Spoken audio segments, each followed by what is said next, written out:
There's a specific texture to the memories of people who grew up in the 1970s. It's gritty. It smells like ozone, cut grass, and exhaust. It sounds like silence, interrupted only by the wind or the hum of a refrigerator. Because this decade didn't just shape a generation, it forged a specific psychological phenotype. We often look back at the 70s through the lens of nostalgia, the music, the fashion, the freedom. But if you look at it through the lens of developmental psychology, you see something far more profound. You see a massive, uncontrolled experiment in human autonomy. Today, we are obsessed with optimization. We track our children's sleep, their location, their grades, and their calories. We manicure their paths to remove obstacles.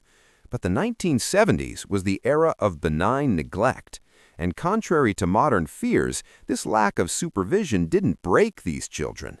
It built a type of psychological armor that is becoming increasingly rare in the modern world. This is the story of how freedom, boredom, and risk rewired the 1970s brain, and why that specific kind of resilience is exactly what we are missing today. Let's start with the defining symbol of the era, the latchkey.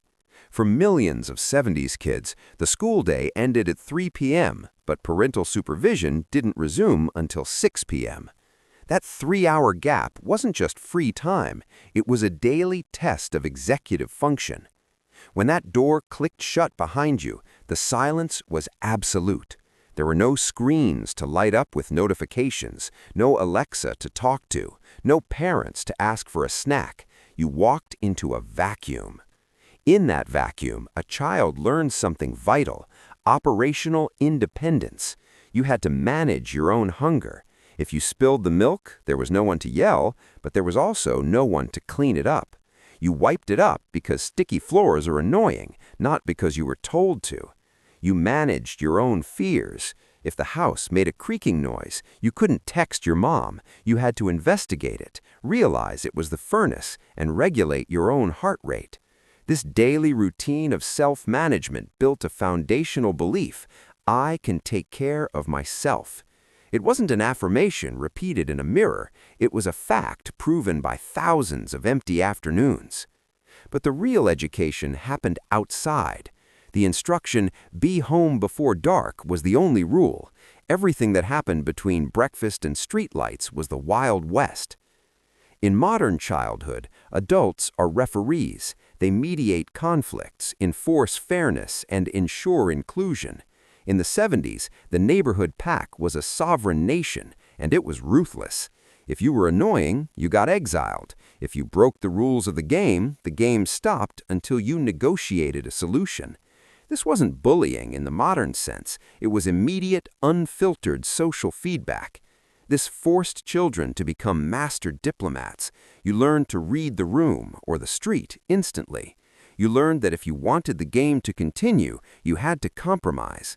You learned that fairness wasn't a right granted by an authority figure. It was a treaty negotiated between peers.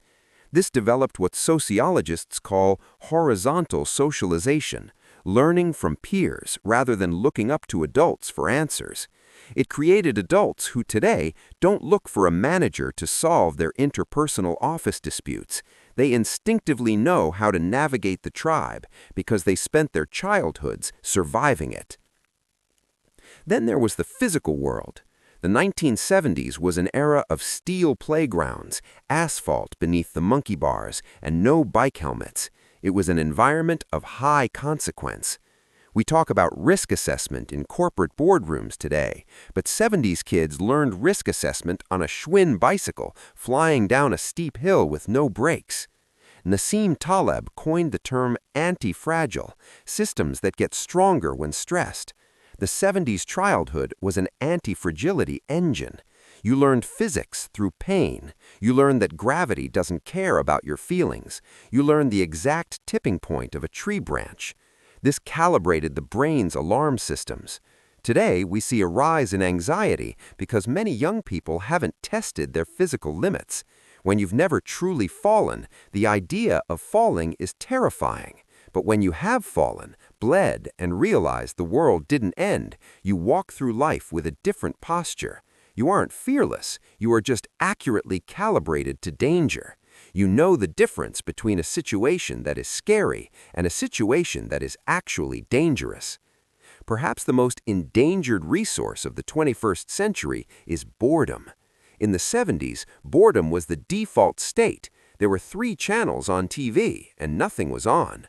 We view boredom as a problem to be solved, but neuroscience tells us that boredom is the trigger for the default mode network in the brain. This is where creativity, autobiographical memory, and future planning live. When a 70s kid complained, "I'm bored," and was told, "Go find something to do," they were being handed a gift. They were forced to hallucinate fun. A stick became a lightsaber. A pile of dirt became a fortress. This rewired the brain from being a consumer of content to a generator of concepts. The resilience here is cognitive. It's the ability to sit in a room with nothing but your own thoughts and not feel panic. It is the ability to generate your own dopamine rather than begging a screen to provide it for you. This is why that generation can sit in a waiting room without pulling out a phone. They are comfortable in the quiet company of their own minds.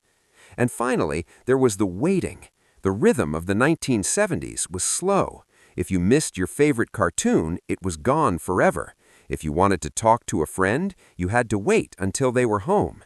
If you ordered a toy from the back of a comic book, you waited 6 to 8 weeks for delivery.